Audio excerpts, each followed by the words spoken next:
Oke teman-teman, kita langsung saja ya.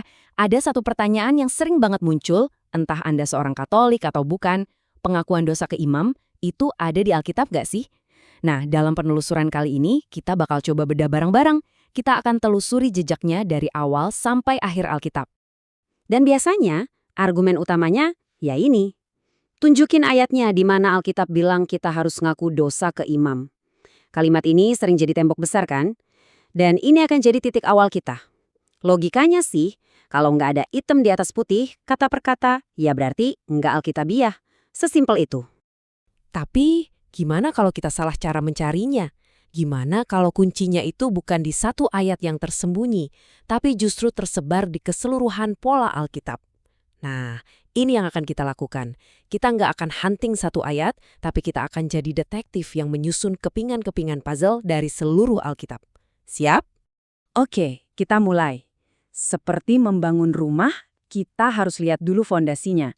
Jadi, petunjuk pertama kita ada di cetak biru yang Tuhan kasih di Perjanjian Lama.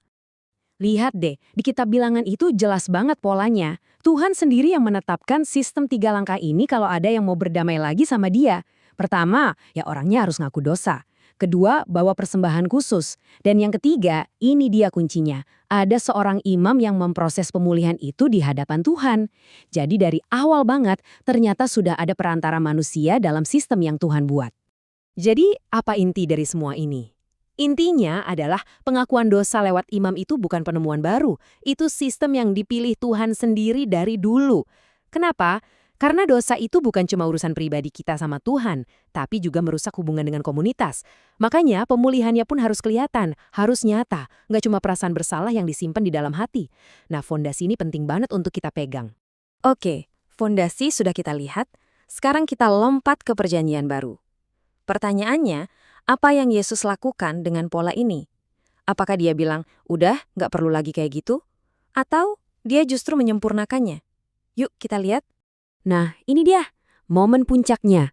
Setelah bangkit, Yesus menemui para rasulnya. Dan dia nggak cuma bilang, damai sejahtera ya.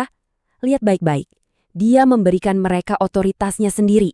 Terimalah Roh Kudus, kalau kamu mengampuni dosa orang, dosanya diampuni. Kalau kamu bilang dosanya tetap ada, ya tetap ada. Ini bukan sekedar nasihat, ini adalah sebuah mandat, sebuah pendelegasian kuasa. Coba kita pikirkan bareng-bareng, gimana caranya para rasul bisa memutuskan apakah sebuah dosa diampuni atau ditahan kalau mereka nggak tahu dosanya apa. Nggak mungkin kan? Mereka nggak bisa baca pikiran. Jadi satu-satunya cara mereka bisa menjalankan perintah Yesus ini ya kalau orang itu datang dan menceritakan dosanya. Logis kan? Pengakuan dosa itu adalah konsekuensi langsung dari perintah Yesus.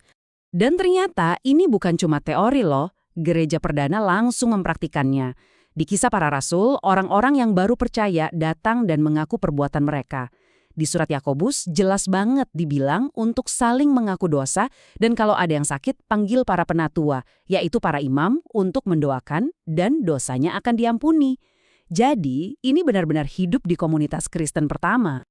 Oke, sampai sini mungkin ada yang mikir, iya tapi kan. Nah, saya tahu ada beberapa pertanyaan besar yang muncul. Sekarang, ayo kita sambungkan titik-titiknya dengan menjawab beberapa pertanyaan yang paling sering diajukan. Ini dia pertanyaan sejuta umat. Kenapa nggak langsung aja ke Tuhan? Pertanyaan yang bagus banget dan wajar. Kenapa harus lewat perantara? Jawabannya sebenarnya ada di cara Tuhan bekerja di sepanjang Alkitab. Tuhan itu suka sekali pakai hal-hal yang nyata, yang fisik untuk memberikan kita anugerahnya yang nggak kelihatan. Coba perhatikan polanya. Waktu kita dibaptis, kita butuh air sungguhan kan? Bukan cuma merasa dibaptis. Waktu kita menerima komuni, kita menerima roti dan anggur yang nyata, bukan cuma merasa bersatu dengan Kristus. Nah, sakramen pengakuan dosa ini mengikuti pola yang persis sama. Ada tindakan yang nyata, yaitu kita mengucapkan dosa kita sebagai tanda nyata kita menerima pengampunan Tuhan yang tak terlihat. Oke, ini juga penting banget. Apakah ini berarti imam menggantikan posisi Tuhan?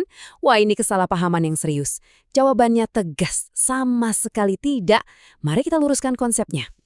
Ada istilah teologis namanya in persona Christi, yang artinya dalam pribadi Kristus. Begini analoginya, kalau Anda sakit, Anda pergi ke dokter. Dokter yang kasih resep, tapi bukan dokter yang menciptakan obatnya, atau yang menyembuhkan Anda kan?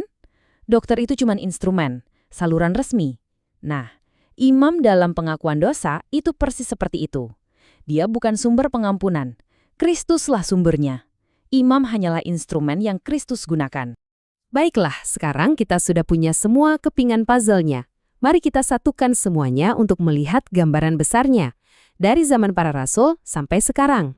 Jadi, kuasa yang Yesus berikan ke para rasul itu bukan kartu perdana yang hangus setelah mereka wafat.